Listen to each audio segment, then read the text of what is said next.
what I want to talk about is a sort of ongoing project with John Baldwin and more recently with Shushu Sharkar. And the basic project here is to understand the relationship between Kavanagh homology and Manifold homology, which is something that John and I have been thinking about for probably close to 10 years now.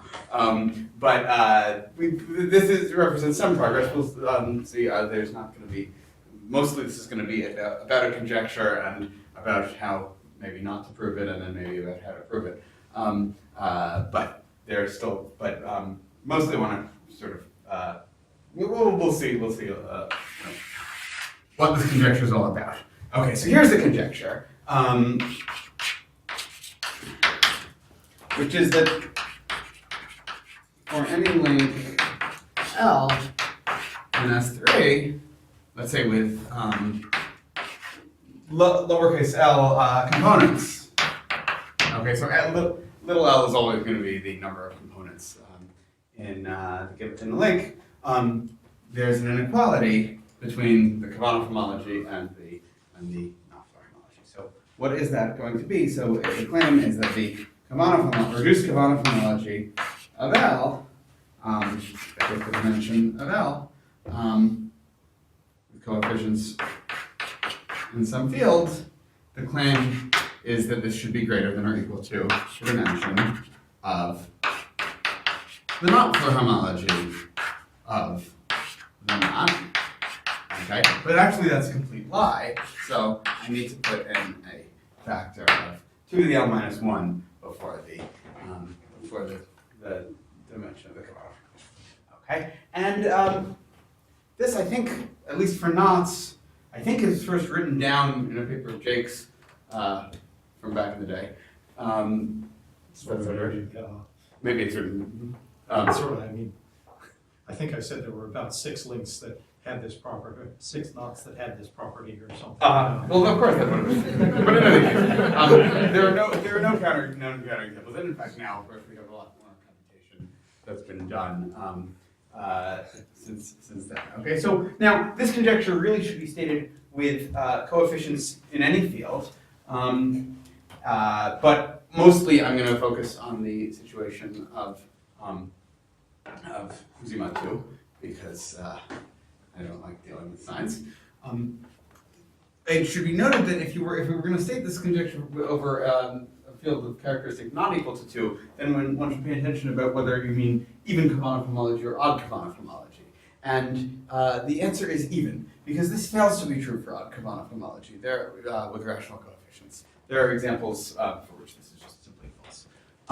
But okay, so why would one care about something like this? Well, we have 2 invariants that are coming from very different places, and of course it would be nice to just understand the relationship between them. And one corollary to this would be that Kavanagh homology detects the unknot, which of course is known thanks to Kahneman and Rivka. It would also tell you that Kavanagh homology detects the trefoil, because it is known that the trefoil is the only knot that has h of k of rank 3. And I don't know of any proof of that in the instanton world. So yeah, so that would be a motivation here, but really we would just like to understand these things. Okay. Now, of course, this is motivated by a huge number of other results relating Kavanagh homology, the rank of Kavanagh homology to all sorts of other invariants, and I guess the motivator here was that so this was the theorem of Odevath and Szabo, which said that the rank. Oh, so from now on, we're going to work over the field Zima 2. Okay, so everything I say. There are some things that are true over Z, but I can't remember which ones. So for the trefoil statement, if you prove it over any field, if you prove it for a single field, does that apply? Oh. Or for the trefoil statement. Let's see. If you know the right. So for the trefoil, like this is going to be like this is over Z. This is just Z3.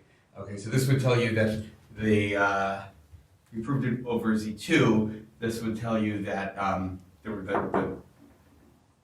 the canonical homology would have to have rank at least 3. Right, so I guess that would detect, the rank would detect it. Is that right? Yeah. So, yeah, okay, so let's see, what did Sabo showed that the reduced canonical homology is always greater than or equal to the Hager-Floer homology of the branch double cover. So this is the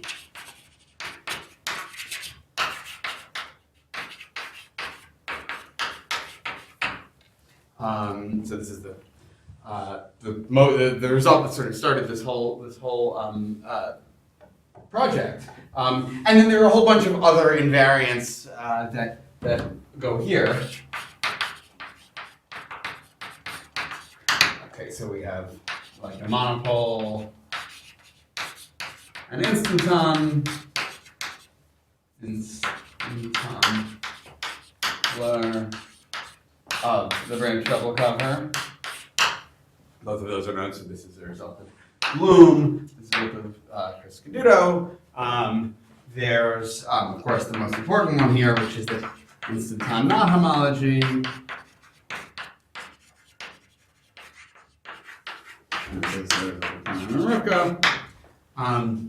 And various other things. There's Sabo's invariant, which is combinatorially defined. There's a whole lot of results that are all sort of coming out of the same basic construction, which I will be talking about.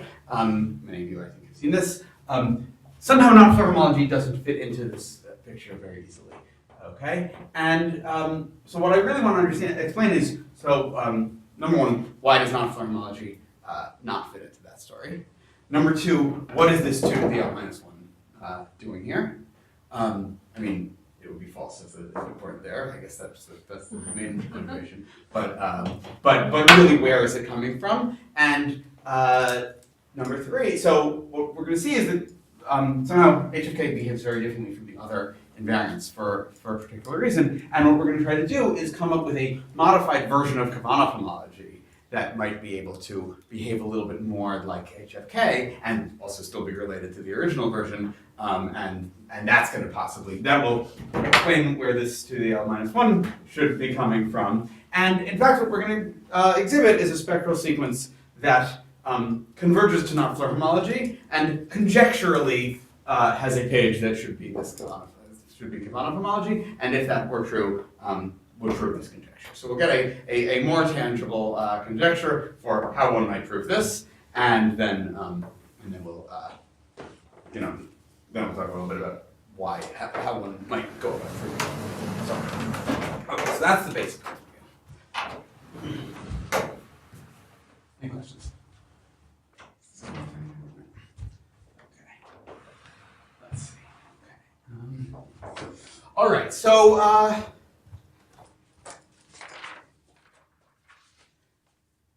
So let me just talk for a quick second about the way the Ojibwa-Thabo results and sort of all of these results get proven, right? So the basic property that the 2 things that Ojibwa-Thabo noticed, number 1 is the stain sequence for Hager-Floer homology of the branch double cover. Okay, and in fact, we're going to use the orientation reversal of the branch double cover because conventions are different. Okay, but so what are the 2 basic properties?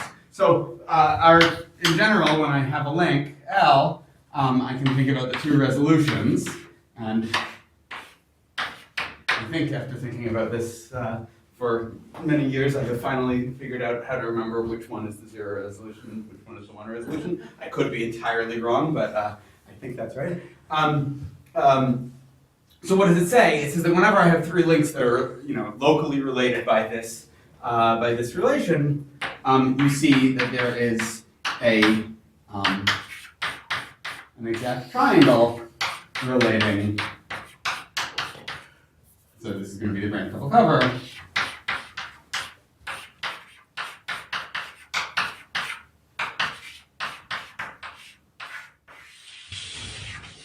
relating these three groups. Okay, and in fact, the whole idea is that if you apply this, it's not just the existence of the triangle. You go into the weeds of how this triangle is constructed, and then you try to do that at each of the crossings simultaneously. If we try to apply this construction at every crossing simultaneously, what happens is we iteratively get down to unlinks. Okay, and I guess the other fact that we need to know about unlinks is that h of hat of the branch double cover of an L component unlink has dimension 2 to the L minus 1. Okay, so that's the other basic property that gets used. Essentially, these are the two things that one needs to know. And then, so the whole idea of their construction is, let's see.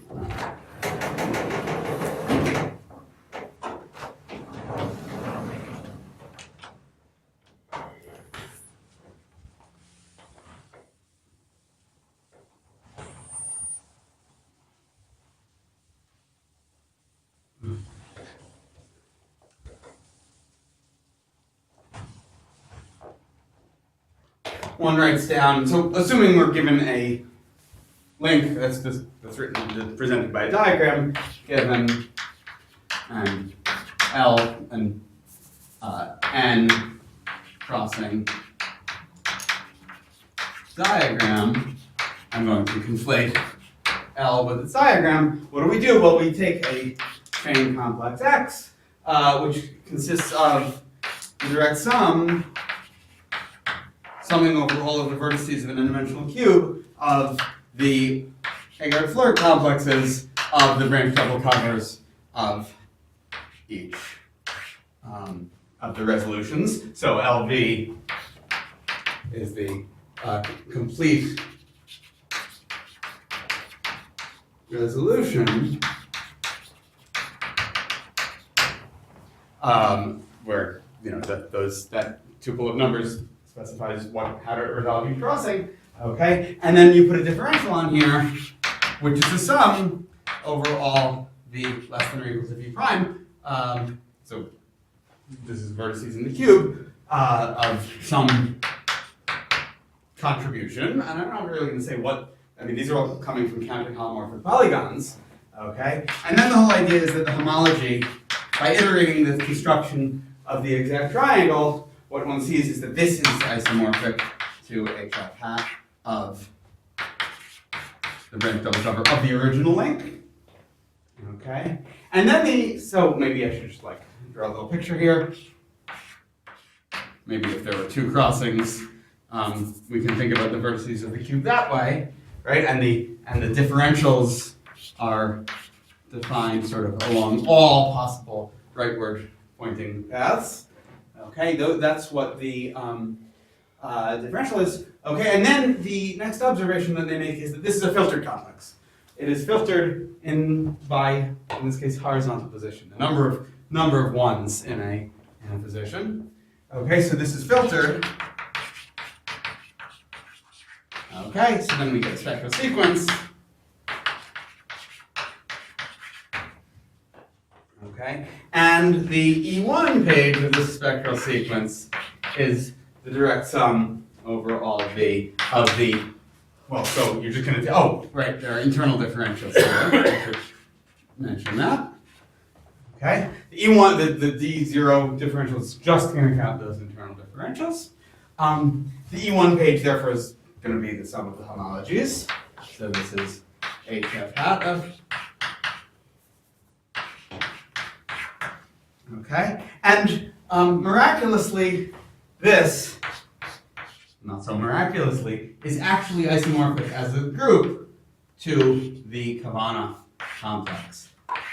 That was what I was writing about. So, okay. And the reason is that we understand what these groups are. These are just the the branch double covers of unlinks. These are just S1 cross S2s, and we know what their flow homologies are. And moreover, so what's the next differential? That's just the edges of the cube. And the edge maps, the D1 differential is just the Kavanagh. Oh, sorry, I should say reduced Kavanagh. Okay, this is going to be the Kavanagh differential, and therefore D2 is isomorphic to the Kavanagh homology. Okay. Okay, so that's the review. Hopefully most people here have seen this at some point, but I just wanted to spell out, I wanted you to have that in your mind just now as we think about non-floor homology and what goes wrong. Okay, any questions? And in each of, for whatever other invariant you like, in some floor homology, manifold, whatever, just substitute that for the floor, for say I've had a branch double cover here, and all of those spectral sequences with all of those inequalities are proven along the same basic template. You know what kinds of topological information about the link L is determined from the figure out floor homology of the branch double cover? Oh, yeah, I mean by ranks. So like, what does this tell you? Right. Well, okay. So let's see. For an alternating link, they're both equal to have size equal to the determinant. For instance, if it's the and there's this bigger family called quasi-alternating, right? This is asking whether the branch double cover is an L. Like, if the branch double cover is an L space, then so if you know, for instance, that the size of the Kavanagh homology is sort of as small as it can be, then you know that the size of that the branch double cover is an L space, and no top relations, therefore, and although that whole family of conjectures that I think people here have been talking about a lot this semester. And in fact, so one thing, like John Baldwin proved that the intermediate pages of this spectral sequence are also a link invariant.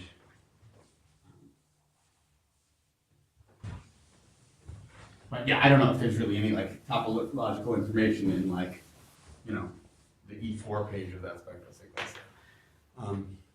Okay, so now let's see what goes wrong in non-floor homology. So the first reason is what's with that 2 to the L minus 1? Well, the first thing that I want to point out is that HFK hat of the Hopf link over whatever field you want has rank 4. Whereas reduced Kavanagh homology of the Hopf link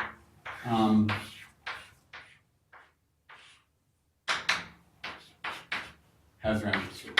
Okay, so right away this is going to tell you that if we wanted there to be some kind of circle sequence between them, we were going to have to throw in some kind of factor of 2 being thrown in there. Okay. Now, I'll point out something even further, which is that the kind of skein sequence that we have for the other invariants relating HFK hat of, or relating invariant of the knot and the 2 resolutions, therefore can't possibly hold in this setting because, well, 4, 1, and 1. So either resolution, if I take this crossing, either resolution is going to give me an unknot, and 4, 1, and 1 don't fit into an exact triangle. Okay, so how do we? What's going on here? How do we fix that? Okay, so really the way to explain this issue is that non-floor homology should be understood as an invariant of what we're calling pointed links. So a pointed link, maybe we should say multi-pointed, is simply a link L and a set of points P1 through Pm contained on the link. Okay, a finite collection of points, distinct points. And often we will use the terminology script L to mean a pointed link. L is non-degenerate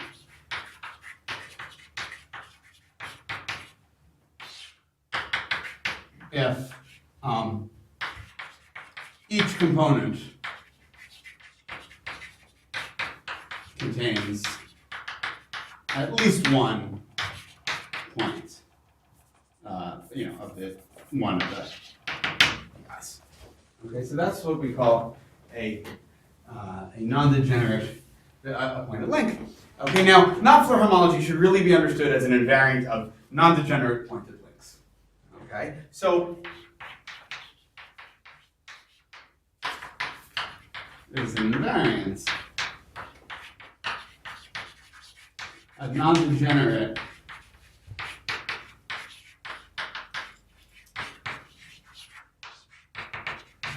okay? Each point, if you want to think in terms of Hagar diagrams, corresponds to a pair of base points in the Hagar diagram. Or if you want to think about it in terms of sutured Floer homology, as Andras introduced, the points correspond to a pair of meridional sutures, which you should think of as being sort of very close together. That's what I'm going to mean by points. Some people, when they talk about links, they want to think of it like the sutures as being separate points. I'm just going to think about the points as being a pair of sutures. So that's what these objects are going to be. Okay. Now the key point here is this non-degeneracy. Okay. The reason that the Floer homology of the Hopf link has rank 4 in some sense is that you need these extra base points, right? If you try to write down a Hagar diagram for this thing, you need enough.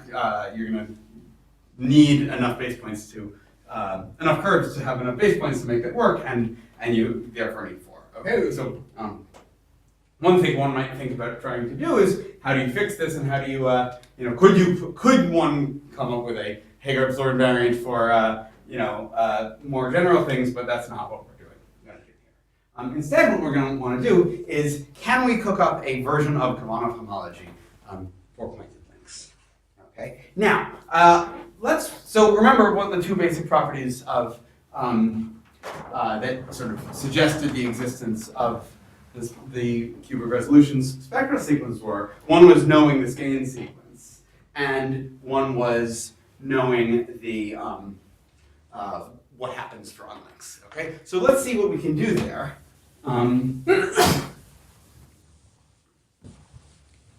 Well, so the scan sequence, once we've started to think about HFK as an invariant of pointed links, then this becomes okay. So the first thing that I should say is that if we add a base point at a point to a component,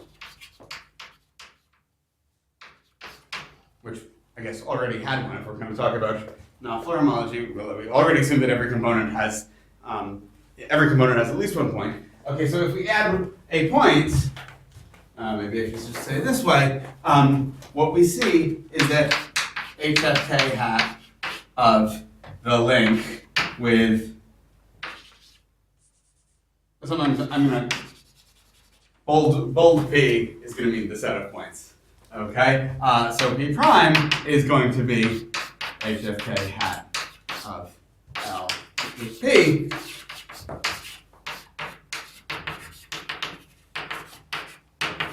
Okay, and this works, this is true over here. That if each time you add an extra base point beyond the bare minimum number of base points, you double the rank.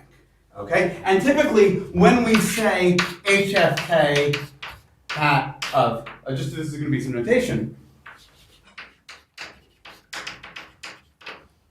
HFK hat of L, not specifying any base points, is going to mean, so L with one point on each component. So that's sort of like the smallest you can go, and then each time you throw on more points, you double the rank. Okay, and really, I don't want to delve too far into this, but actually, these groups have some internal algebraic structure which sees the points. Okay, there are some maps that are like endomorphisms of these groups that come from having the points there. So it's not just talking about how big the ranks are, right? Sometimes we would like to be able to identify, one group with another group. Well, okay, you could say that the ranks are the same, so they're isomorphic. But if you want to make that natural, it's nice to have some internal algebraic structure that makes those things more natural. So all of that is there. I don't want to go too far into it at this moment, but we'll come back to it. Okay, so right, so then usually when we call HFK hat of LP, so that's going to be isomorphic to HFK hat of L tensor V to the M minus L. Right, so this is going to be a number of points. M is usually going to be the number of points. L is going to be the number of components. Okay, and now the key. So what are a couple of basic facts here? Well, so if and I want one more bit of terminology,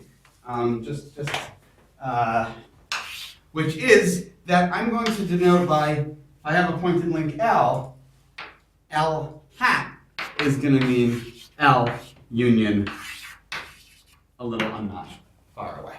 Okay? Sometimes we want a little bit more doubling. Okay? And so sometimes we need to throw in one more. The need for this is going to show up in a little bit. So why? But of course that's a little bit mysterious at the moment. All right. So now finally, let's see what we can say. So theorem of Mathews is that there is an exact triangle. So there is an exact sequence relating relating the HOK of a pointed link with its two resolutions.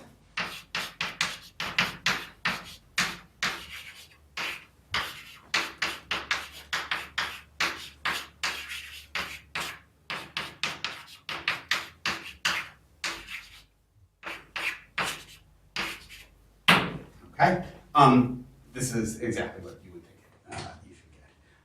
And the key point here is that I'm just thinking back to the hop link example. If this was a hop link with 2 base points, then each of these is an unknot, but now with 2 base points. Okay, so the ranks of those unknots have been doubled. Okay, so you're now having the exact sequence relating 4, 2, and 2, and that works out just fine. Okay, so that's one basic property. So one might hope to iterate this construction in exactly the same way as you would, with the original story. And in fact, you can. It all works out. You can certainly do the iterate. So what John and I did a long time ago is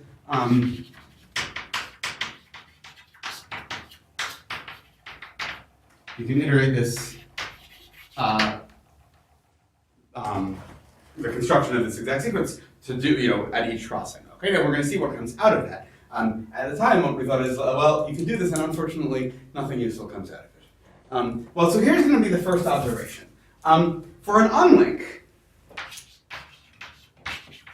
for an L component, M pointed unlink. Well, let's just see what what we get. I guess I should call this curly L. Okay. Well, so this should be just the usual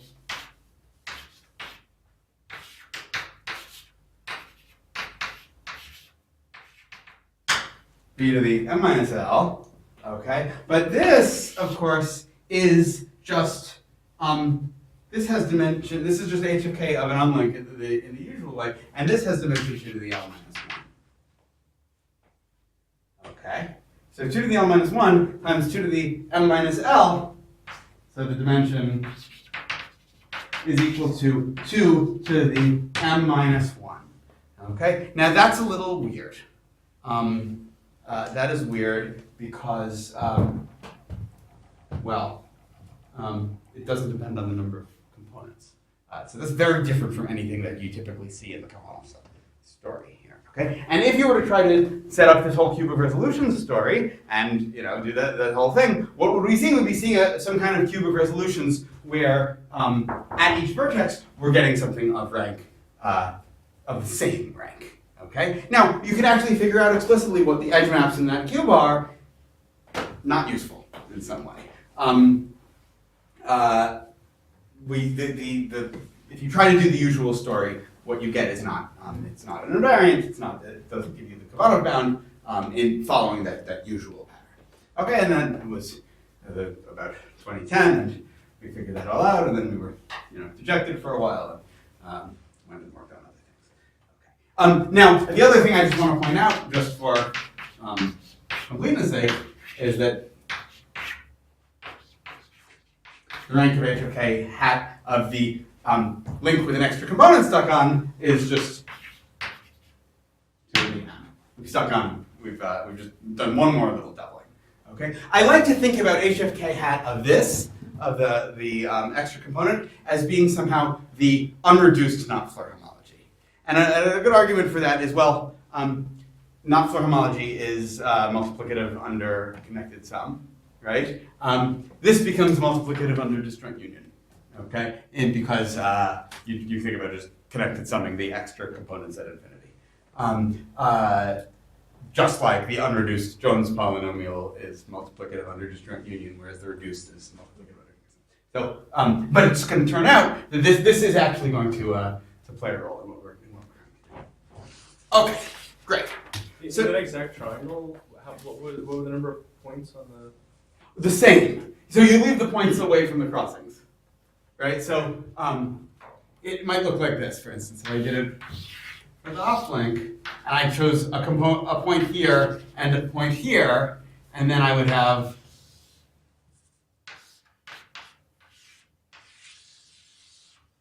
the points are there, and then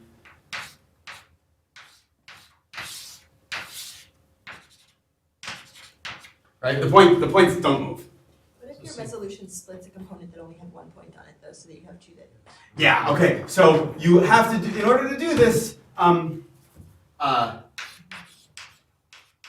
provided that all 3 are non-degenerate. Right. You need enough. In order to make this work, you need enough things. Oh, and similarly, if you want to iterate this and do this, make the whole thing work, iteratively at all the crossings, you want to make sure that every single component of every single resolution should have base points. And in fact, I think you might need something a little stronger, which is you want to put a base point on every single edge of the diagram, at least 1 base point. You just need to throw down base points like everywhere you could possibly see them. But you could do that in a way that this dimension really did see the number of components. This here? Yeah. Yeah, well, no, because each time you're doing that, you're bumping up all of everything is getting doubled. Each time you throw down a base point, everything and everywhere is getting doubled. So that's the funny thing here. Okay, so this seems like a sort of unavoidable piece of this story. So the next thought is, what if we could modify Kovanov homology and come up with some sensible notion of Kovanov homology that behaves the same way? So we want to talk about a Kovanov homology for pointed links, okay? Where the original version of Kovanov homology should be understood as should just be understood as no base points. Okay, we're going to talk about unreduced Kovanov homology here, and then we can we're going to try to relate that, put that into the right situation. And that's exactly what we're going to do. So this is the paper with John and Sutri from, I don't know, about 1.5 years ago, I think is when wrote it. So what we're going to do is we're going to define a notion of Kovanov homology for a point blank. Okay, and it's going to have exactly the properties that you would think it should have, and then we're going to see why something looking a lot like it is popping up in a spectral sequence that is related to HFK. Okay, so let's just state what the basic properties are. And then I'll tell you what the construction is. Okay. One is that it's an invariant. Oh, that's nice. And in fact, here we can work over Z. We do all of this over Z, and we have to be very annoying about signs. And once I actually tell you the definition, I'm not going to do it over Z because I don't do minus signs in public. But all of this does make sense over Z, and it is based on the construction of even combinatorial homology, which is good. And somehow it doesn't work if you try to do it without combinatorial homology for some subtle reasons. Okay, so one property is that if we add a point to a component that already has one, right? So if we increase the number of points and we put a new base point on a component where there already was a base point, the rank goes up by a factor of 2.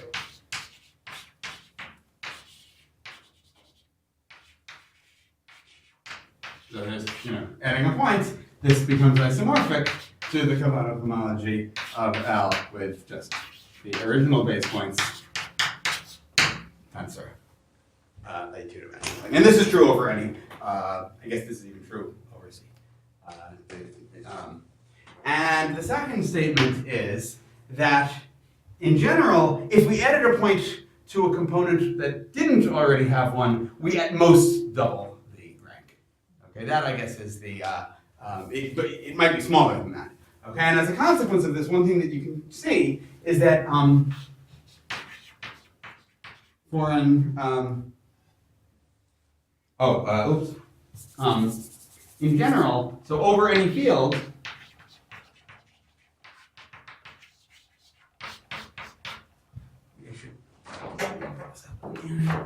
so over any field F, what we have is that the dimension of L with the dimension of this version of combinatorial homology is always going to be less than or equal to 2 to the L times the dimension of the usual reduced combinatorial homology, where any of you have to use one of the points. So reduced combinatorial homology depends on choosing a base point. Okay, and this is an equality for knots. I think it's also an equality over Z mod 2. And this is equality for knots. Actually, don't quote me on that. Okay, so this is you do get some relationship between the usual reduced combinatorial homology and this sort of multi-pointed thing. Okay. PI, yeah, so what I mean here is that if this is, so you need to choose a base point to do reduced combinatorial homology, you have to choose the base point to be one of these points.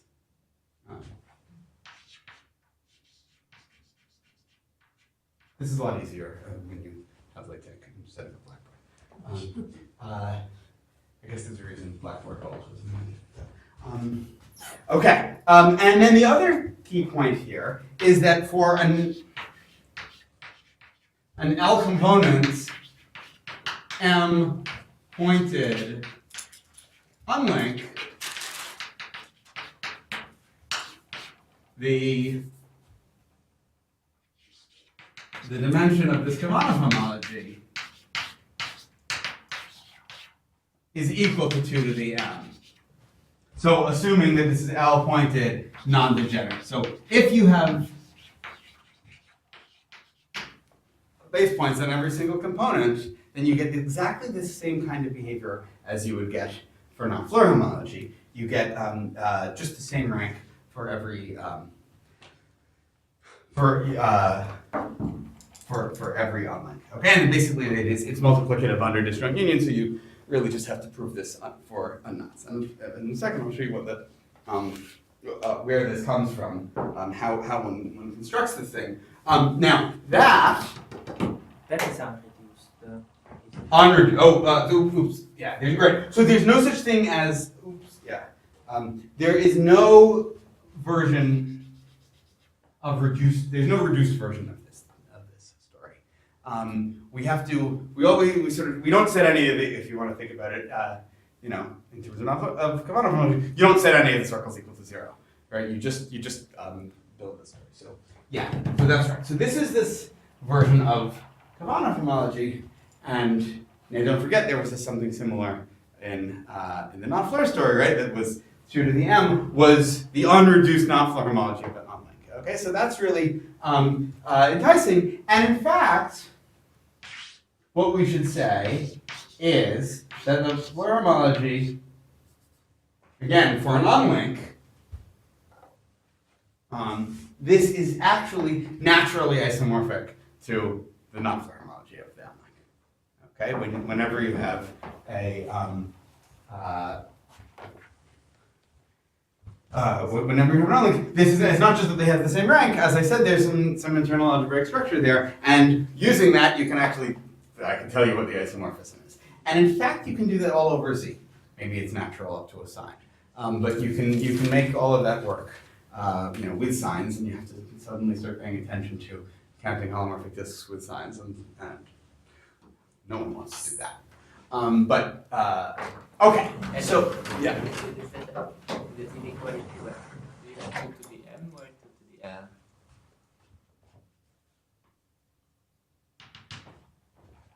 What did I write? Is it 2 to the m? 2 to the m. 2 to the, wait a second, wait. Think for a second. 2 to the m, yes. Okay. All right, so those are the basic properties that we have. Okay, and now, right, so now we're starting to see some similarity.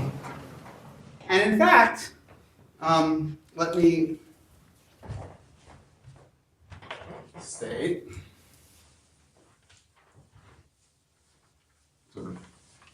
but I'll tell you what the Kavanagh construction is in just a moment. But I should just point out that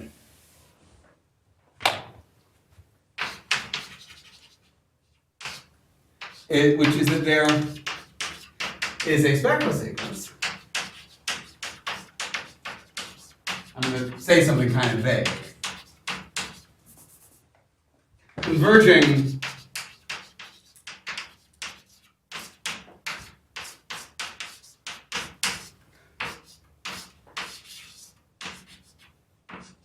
so given a pointed length L, okay, there is a spectral sequence converging to HFK hat of this, the unreduced HFK hat of L, and actually you have to mirror it for just annoying reasons, but whose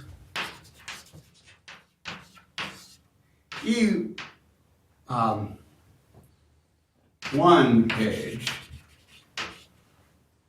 Okay, well, I guess I should say the only place that this is that is a theorem at this moment is that there is a spectral sequence converging to HFK hat. But of course there is. But what I actually want to say is conjecturally, and I'll give you so once I spell out where this is coming from, I'll actually give you what the evidence for this conjecture is and what suggests that this really should be true. Is conjecturally isomorphic to become this homology of the equation. Okay. Now, notice. Okay, first thing that's strange. What's the first thing that's strange? Why is it E1 and not E2? Okay, you would have thought if this were similar to the other thing that usually like the homology group is appearing as the E2 thing. Here, that's actually not the case. Here, this I think is supposed to be occurring as basically as the homology of an associated graded thing. There's a filtration that is very different from the filtration that you usually study in these cube stories. So that's the first thing that's strange. Okay, now let's just notice, by the way, that this will explain, if this were true, so if so, then this will actually prove the conjecture that I wrote at the beginning. Okay, just to spell that out, what we would be seeing is that the dimension of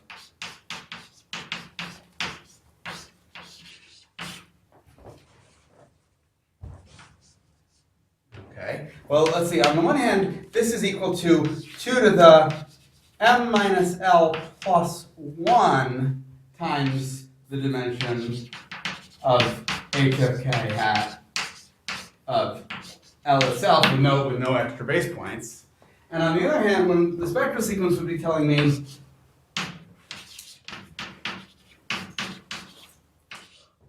kh of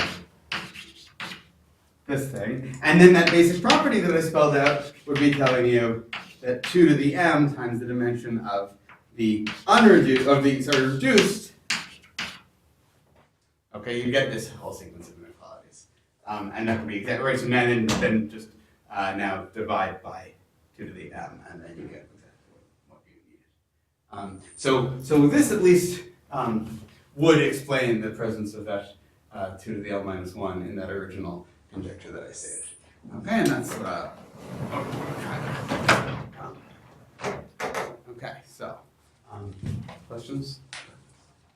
One question I have is, like in one of the two invariants you have L, in the other one L halved. I understand that in order to make the ranks agree, you need to add the Mm-hmm. like, at the level of diagrams, that's very weird. Yeah, okay, so the level of diagrams, actually, so here's what we're going to do. All of this, one way of constructing this is going to be with planar Hagar diagrams for the lengths, okay? And sometimes it's really useful to just stick on that extra component. So sometimes there's a little bit of an asymmetry when you try to, if you write down if you have like an L component link and you try to write down a Hagar diagram for it, somehow one of the components is like missing an alpha and a beta circle, right? If you wanted to get sort of, divide up your Hagar diagram into sort of regions corresponding to the components, one of the components like has one too few alpha and betas. This using L hat makes that symmetry go away. You basically just put a base point at infinity of the diagram, and that's kind of a one of the things that's nice about this. There are other things that there are, I think, other reasons to like this unreduced idea. Another thing, if you know Petkova and Verteschi's Tangle-Floor homology, it computes it non-floor homology with an extra base point at infinity. Like sometimes putting it there like makes a lot of computations a lot easier. And there are other I'll talk towards the end about how one might study something like this using something like Tangle-Floor homology. Okay, so all right, so let me just now talk about what's going on the Pavana side, and then I'll finally talk at the end about where this spectral sequence is coming from.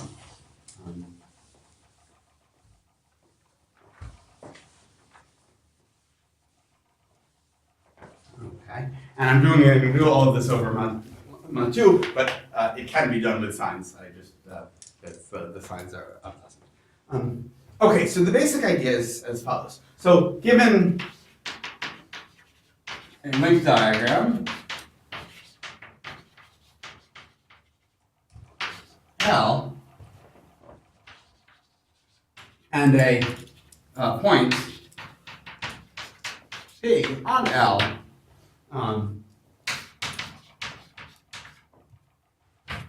there is a map, a chain map,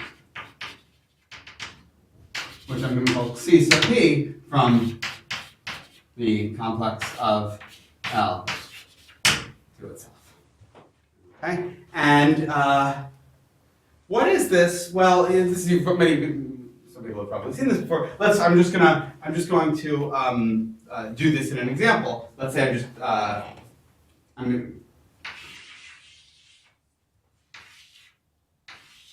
okay, so supposing I'm doing a merge split, and let's say I put the base point here. This is the map P, if I'm doing a split, okay, well, what does the chain complex look like? Well, there are differentials. The generators here are, we might call like 1 and x, and then generators, some people like v plus, v minus. My sign dyslexia extends to remembering which one is v plus and which one is v minus, so I'm going to go with 1 and x. And here we'll call the generators 1, x1, x2, and x1, x2. Okay, so the differential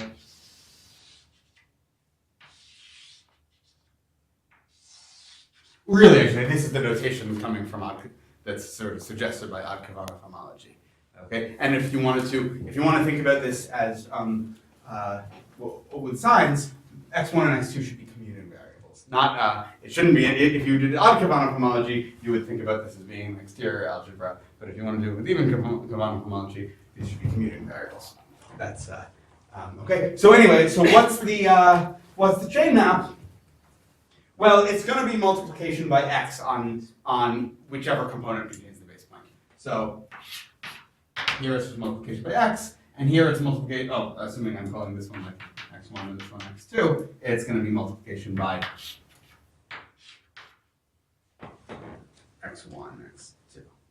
Yeah. So this is C sub d. Okay, and It's just the action of the Kavanagh homology on the Kavanagh homology if L. yeah, exactly. That's right. Sum at the point. That's right. It's the action of connected sum with an unknot like in that spot. Okay. Now, one thing you can check is that it's a chain map. Another thing you can check is that the up to chain homotopy, it only depends on what component your point was placed at. So that is to say that if you move the point past the crossing, you're going to modify this by a chain homotopy, and you can keep track of these chain homotopies. And I think some of this was done by. This is in Hedden, and some of this is in Hedden and Nee's article of the Kavanagh module. They do it with Z2 coefficients, and then in our paper we sort of nailed down what you had to do this over Z. The existence of these maps, okay? And if there are a bunch of other properties that you would see that if you have any two points, then these two chain maps commute with each other, and they square to 0, and you get this various, all of these kinds of properties. Okay. So now what we're going to do is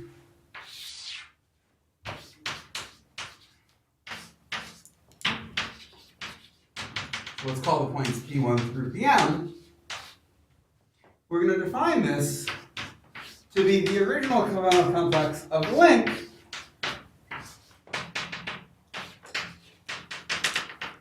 tensored with an exterior algebra. And the differential, well, it's going to be the original Kavanagh differential times the identity plus the sum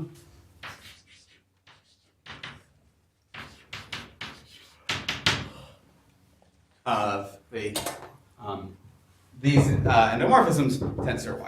Okay, so you can think about this in some sense as being like an iterated mapping cone. A way you could draw, if you want, as a bookkeeping device, you can think about these yi's as being a bookkeeping device. Okay, and that you could draw this, if you like, as being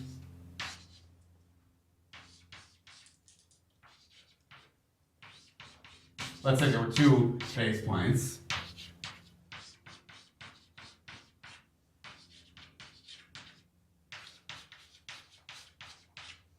Okay, so each of these has its own internal regular differential, and then the maps between them are just given. This one is given by C1, and this one is given by C2, and so on. Okay, so that's one way of thinking about what this complex is. And the fact that you can move moving a point past the base point. Moving a point past a crossing only modifies C by a chain homotopy tells you that the homology of this thing doesn't depend on the points. Okay, so you're sort of free to slide the points around on the knot. They have to, on the link, they can't jump components. So that's one way of thinking about what this thing is. Okay. Now there's another way of thinking about it,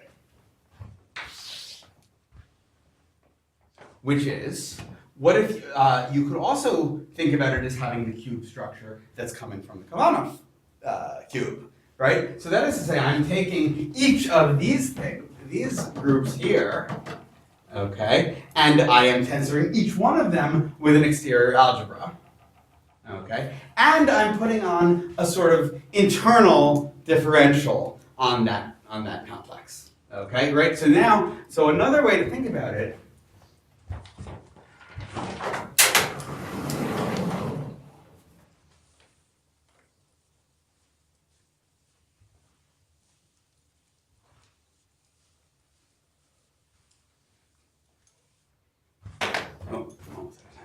Okay, is as follows. You can think about the Kavanagh complex of L with respect and these points. You could think about it as being a sum over all V of the Kavanagh homology of the resolution with those points. Okay. And now the differential, see, what the thing that's suddenly changed is that the differential includes an internal piece. So this is sort of internal at each vertex. And then this is like along edges. So that's somewhat different from the usual story with the Kavanagh homology, right? Where you only have the pieces that goes along edges. Now we suddenly have these internal pieces. Okay? So one thing you could study, for instance, is a spectral sequence. Okay? There is a spectral sequence. If you can think about this as having its own cube filtered spectral sequence. Okay? Where the E1 page is the homologies of these things. Those are the homologies of on knots, which we said, I didn't prove it, but those are ranked to the M. Okay, and then you have higher differentials. Okay, but there could be higher differentials in that sequence. One thing that I would maybe a good project for a student would be to like actually see if one can get a sort of explicit understanding of what happens to those things. I haven't given that much time. So okay, so now I only have like a minute, so I should state a little bit about where does this big conjecture come from? What should these things have to do with each other? You say you tensor with an exterior algebra, Yeah. but the Kavanagh homology of an unlink is not an exterior algebra, right? No. Well, okay. So yeah. So there is going to be an exterior algebra acting on it. So the pointed Kavanagh homology. Let's just see what this is for an unknown. Let's just say. Oh wait. What do you mean? I guess I'm just asking why you chose an exterior algebra there as opposed to putting the Kavanagh homology of an unlink. I mean, if you choose a bunch of points, then the Kavanagh homology of the unlink acts. Yeah. But why do they anti-commute as opposed to commute? Yeah. Yeah. Okay. I see. They do, right? So the maps act. Yes, that's right. If you wanted to think about the actions of the CIs, those don't form the action of the exterior algebra. Those do commute with each other. But somehow you wanted to get that square to commute. Oh, I see. Yeah. Okay. Yeah. It's the sort of. I mean, if you took homology with respect to the internal differentials and looked at the action of the exterior generators, that would be the action of the Kavanagh homology of the unlink. Say that again. So they would commute. Yeah. Exactly. After Yes, taking that's homology correct. with That's respect to correct. internal. That's correct. And somehow you want to like resolve that action away. Okay, so let me just say quickly, what's the main idea is going to be, actually, it's kind of a nice story to have up, right, in place. What we're going to do is do this sort of cube of resolutions business for HSK.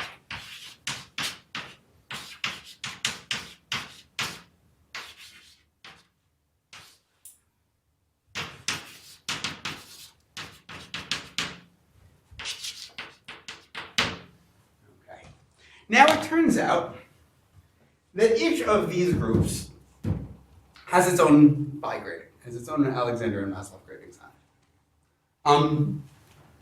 These differentials don't behave as well as you might think with respect to those differentials. They have two components. Each one of them has sort of two pieces, and there's an upper part and a lower part. There's part of it that sort of shifts the Alexander grading up by one, and sort of part that leaves it the same. Okay, or maybe it's up by half and minus a half. Have to keep all of that straight. Okay, now what's nice about that is that you can take there's a filtration that you can define on this whole complex coming from the Alexander gradings.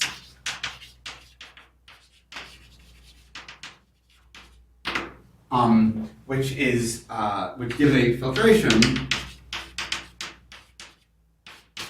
and there's an associated graded differential called dz, which is going to just be this is going to be that, okay? And if you study, so now you can study this chain complex, okay? And this is now some full cube complex, okay? And what we conjecture is that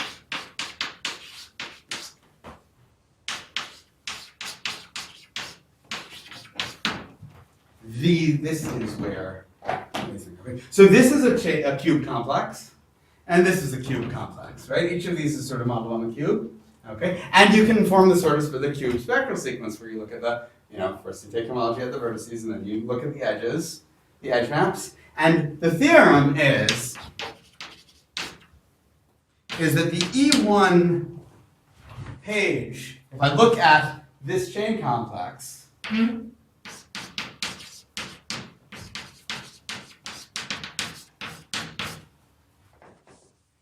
the E1 page of the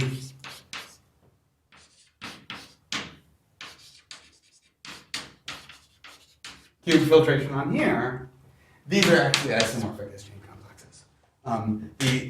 The groups are, of course, just the non-floor homology or the pointed Kavanagh homology of a bunch of unlinks, and the merge maps and split maps are exactly the same. Okay, so if you could show that there was actually a chain map from here to here that induced this isomorphism, then you'd actually be done, and you'd be able to. But the tricky thing is that because each of these things has its own internal differentials, it's not just a matter of like staring at the edge maps and seeing the thing. Like you really somehow have to understand the higher maps. Okay, I guess I'm out of time, so I'll stop there. Thanks.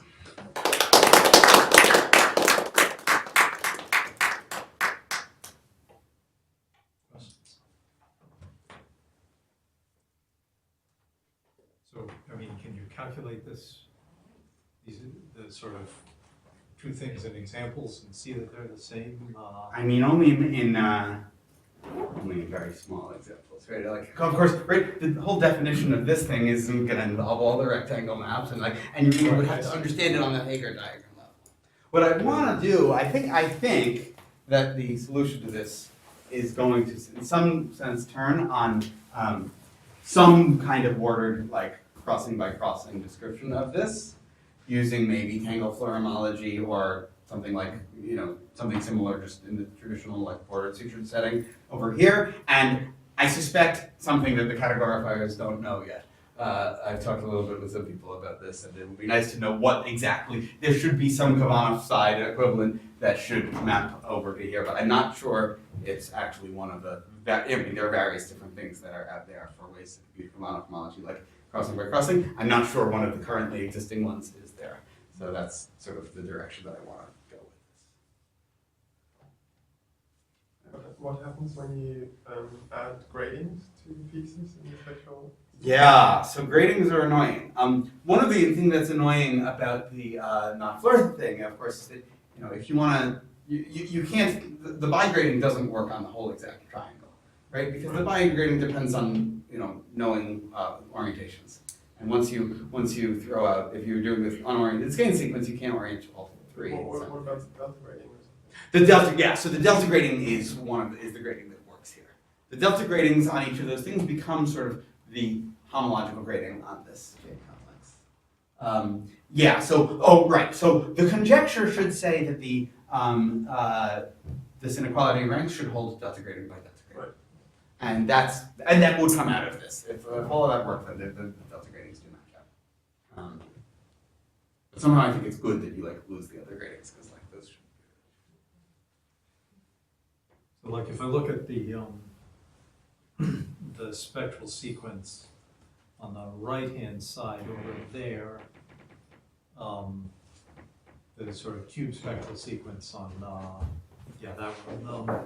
So does it, I mean, does that spectral sequence typically have very long differentials in it? I don't, I mean, I've only, the problem is that because you have so many powers of 2 flying around, it's very hard to do anything explicitly. I think I once managed on some like gigantic sheet of paper to try to do this for the hop link, and there certainly were longer arrows. And you know, God knows if I actually like did it correctly. But this, I mean, and this is all completely combinatorial, so it might be nice to. And of course, you could at least try to get some minimum models here, where maybe you don't throw in quite as many base points as you would need on the HFK side. But if you at least threw in just like enough base points to get, you know, a base point on every component, then maybe you could at least start making sense of that. That might be something that someone who actually knew how to use computers could. I see. So the problem is that usually when you use it, you put a base point on like every edge of your diagram or something. Yeah, and then Okay, number then it of becomes generators. absolutely ridiculous. Right.